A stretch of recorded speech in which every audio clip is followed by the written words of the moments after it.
అందరికీ నమస్కారం అండి. జీటిగుంట శ్రీనివాస్ గారు రచించిన 'ఒకరికి ఒకరు' అనే కథను చూద్దామా? సుమారు 10 సంవత్సరాల క్రితం అమెరికా నుంచి వచ్చారు కృష్ణారావు కూతురు, అల్లుడు. మామయ్య గారిని హైదరాబాద్‌లో ఏదైనా మంచి ఇండిపెండెంట్ ఇల్లు అమ్మకానికి ఉంటే చూడమని అడుగు అన్నాడు అల్లుడు రమణ భార్యతో. నాన్న విన్నారుగా, ఇక్కడ ఏదైనా మంచి ఇల్లు అమ్మకానికి వస్తే కొంటాము.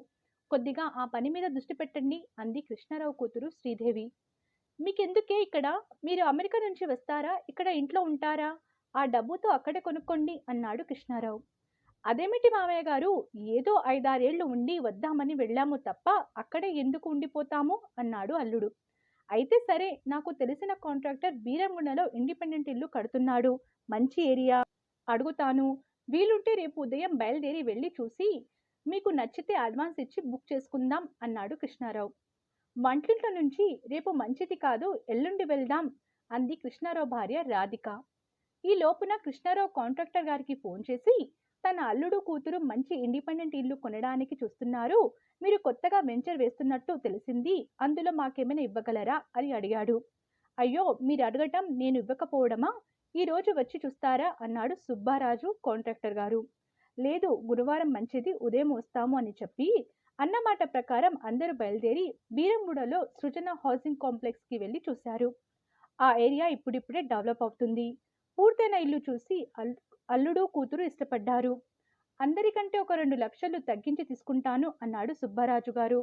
దానితో తమకి నచ్చిన హౌస్ సెలెక్ట్ చేసుకుని 5 లక్షలకి అడ్వాన్స్ చెక్ ఇచ్చి మిగిలిన డబ్బులకి లోన్ తీసుకుని ఒప్పందం చేసుకుని దారిలో హోటల్ భోజనం చేసి ఇంటికి చేరుకున్నారు.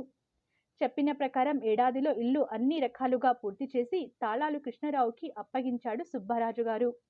అసలు కథ మొదలైంది. కూతురు ఒకరోజు ఫోన్ చేసి, డాడీ, మా మామగారిని వచ్చి ఆ ఇంట్లో ఉండమంటే ఈ వయసులో పుట్టిన ఊరు వదిలి రానంటున్నారు. మాకేమో ఇల్లు అద్దెకి ఇవ్వడం ఇష్టం లేదు. అందుకే మీరు ఉన్న ఫ్లాట్ని ఖాళీ చేసి మా ఇంట్లో ఉండండి, విశాలంగా ఉంటుంది అంది. శ్రీదేవి, నీకు తెలుసు కదా, నా ఉద్యోగం అమ్మ ఉద్యోగం ఖైరతాబాద్ అని. మేము బీరంగూడ నుంచి రావాలి అంటే కష్టం. తమ్ముడి కాలేజ్ కోటిలో ఉంది అన్నాడు కృష్ణారావు. అయితే తాళం వేసేసి ఉంచండి, మేము వచ్చినప్పుడు ఉంటాము అని అంది కూతురు. మనుషులు లేకపోతే ఇల్లు పాడైపోతుంది. మీరు కొన్నది అద్దెకు ఇస్తారనుకున్నాను, కానీ మమ్మల్ని ఉండమని అంటారని అనుకోలేదు. ఆలోచించి ఏదో ఒకటి చేస్తాను అని చెప్పి ఫోన్ పెట్టేశాడు. చివరికి ఫ్లాట్ ఖాళీ చేసి బీరంగూడలోని కూతురింట్లో గృహప్రవేశం చేశారు. కృష్ణారావు గవర్నమెంట్ ఆఫీస్లో ఉద్యోగం కాబట్టి 10 గంటలకే బయలుదేరి వెళ్ళేవాడు. కష్టమంతా పాపం కృష్ణారావు భార్య రాధిక పడింది. ఆవిడ ఆఫీస్కి వంట అయినంత వరకు చేసుకుని 8 గంటలకు బయలుదేరి బస్సుకి ఆఫీస్కి వెళ్ళి మళ్ళీ సాయంత్రం 6 గంటలకి ఇంటికి చేరేది. కృష్ణారావుకి వంట బాగా వచ్చు కాబట్టి భార్య వండగా మిగిలిన వంట తను పూర్తి చేసి తను కొడుకు తిని బయటికి బయలుదేరేవాళ్ళు. కాలం వేగంగా కదిలిపోతుంది. కృష్ణారావు తాతయ్యాడు. శ్రీదేవికి కొడుకు పుట్టడం, వాడు పెరిగి 9th క్లాస్కి రావడం, వాడికి ఇండియా అంటే సెలవులకి తాతయ్య అమ్మమ్మల్ని చూడటానికి మాత్రమే అని, తన స్థావరం అమెరికానేనని నిర్ణయం చేసుకున్నాడు. కృష్ణారావు కొడుకు పెళ్లి అయిన తర్వాత ముంబైలో మంచి ఉద్యోగం కోసం వెళ్ళిపోయాడు. అక్కడే కూతురు పుట్టేసింది. దానికి ముంబై తప్ప ఏ ఊరు నచ్చదు. చివరికి కృష్ణారావు దంపతులు ఇద్దరు మిగిలిపోయారు. మనవడి కోసం కృష్ణారావు దంపతులు ప్రతి ఏడాది అమెరికా వెళ్ళి 6 నెలలు ఉండి వచ్చేవాళ్ళు. పేరుకి అమెరికాలో కూతురు ఉంది అనే కానీ ప్రతి ఏడాది ఇండియా వచ్చి 1 నెల ఉండేవారు. ఇహ మిగిలిన రోజుల్లో కొన్నాళ్ళు కొడుకు దగ్గరికి ముంబై వెళ్ళి కొన్నాళ్ళు హైదరాబాద్లోనే. వృద్ధాపం వచ్చేసింది. ఇహ మీరు హైదరాబాద్లో ఉండటం నాకు ఇష్టం లేదు, ముంబై వచ్చేయండి అన్న కొడుకు మాట వినకుండా, లేదురా, అమ్మకి పూజలు చేసుకోవడం అలవాటు, ఇక్కడ తనంత తాను గుడికి వెళ్ళి వస్తుంది, అక్కడ ఇవి అన్ని కుదరవు, అమ్మ సుఖం ముఖ్యం మనకి, నువ్వు కోడలు మనవరాలు వీలున్నప్పుడలు వస్తూనే ఉన్నారు, ఇక అక్కయ్య సరే సరి, దాని మనసంతా ఇండియా మీదే అన్నాడు. అమెరికాలో ఉన్న వాళ్ళందరూ కోటీశ్వరులు కారు. పిల్లల చదువులు అప్పులు తీర్చుకున్న తర్వాత మిగిలేది మనకంటూ తక్కువే. అయితే తల్లిదండ్రులకు పట్టించుకోకుండా డబ్బు సంపాదన ముఖ్యం అనుకున్న వాళ్ళకి $4 మిగులుతాయి అంతే. కృష్ణారావుకి ఎందుకో ఈ జీవితం నచ్చలేదు. ఎవరి కోసం తామిద్దరం ఆరోగ్యం సరిగా లేకపోయినా ఇక్కడ ఉండటం ఎందుకు అనుకొని కూతురికి ఫోన్ చేసి చెప్పాడు, మేము తమ్ముడి దగ్గరికి వెళ్ళిపోయి నీ ఇల్లు అద్దెకి ఇస్తాము అని. కొద్దిసేపు ఆలోచన చేసి, డాడీ, నేను కూడా అదే అనుకుంటున్నాను, మీరు మా ఇల్లు గురించి ఆలోచించకండి. ఈ వయసులో మీరు తమ్ముడితో పాటు ఉండటమే మంచిది. ఇంకొక విషయం, ఇప్పుడు మీ మనవడి కాలేజ్ చదువు కోసం ₹1,00,00,000 ఖర్చు అవుతుంది. మేము ఆ ఇల్లు అమ్మేసి వాడి చదువుకి ఉపయోగించుకోవాలి అంది. ఇండియాలో చదువుకి అయ్యే ఖర్చుకి 4 రెట్లు ఖర్చు అవుతుంది అమెరికాలో. కొడుక్కి కూడా ఫోన్ చేసి, మేము ఇహ నీతోనే ఉంటాము. వీలైనంత త్వరగా మమ్మల్ని తీసుకొని వెళ్ళు.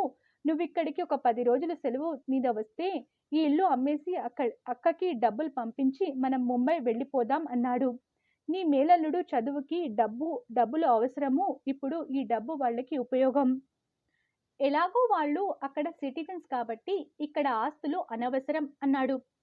అమ్మ ముంబైకి వస్తుందా అన్నాడు కొడుకు. తనకి ఇల్లు అలవాటైపోయింది. రాను అంటుంది. కానీ తనకి ఇదివరకు ఓపిక లేదు. వస్తుందిలే అన్నాడు కృష్ణారావు. తర్వాత కొడుకులు ఏమి మాట్లాడుకున్నారో కానీ అక్క గారితో చెప్పాడు. అమ్మకి ఇల్లు అలవాటైపోయింది. వాళ్ళు సుఖంగా ఉండటమే కావాలి.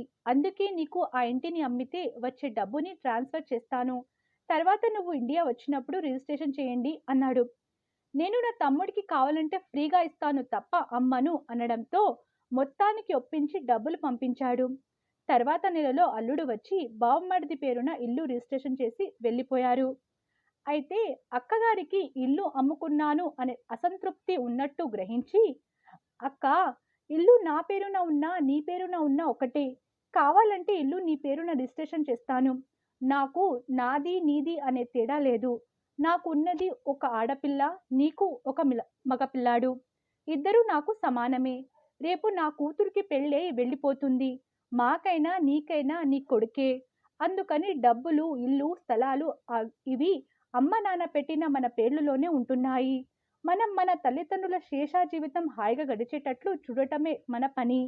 అమ్మ నాన్న తర్వాత నువ్వు బావగారే నాకు పెద్ద దిక్కు అని అంటున్న తమ్ముడి మాటలకి కళ్ళనీళ్లతో, అవును నిజమేరా, నీకోసం నేను, నా కోసం నువ్వు, అమ్మ నాన్న కోసం మనమిద్దరం అంది. మీకు ఈ కథ నచ్చితే లైక్ చేయండి, షేర్ చేయండి. మరిన్ని మంచి కథల కోసం మన ఛానల్ని సబ్స్క్రైబ్ చేసుకోండి. ధన్యవాదములు.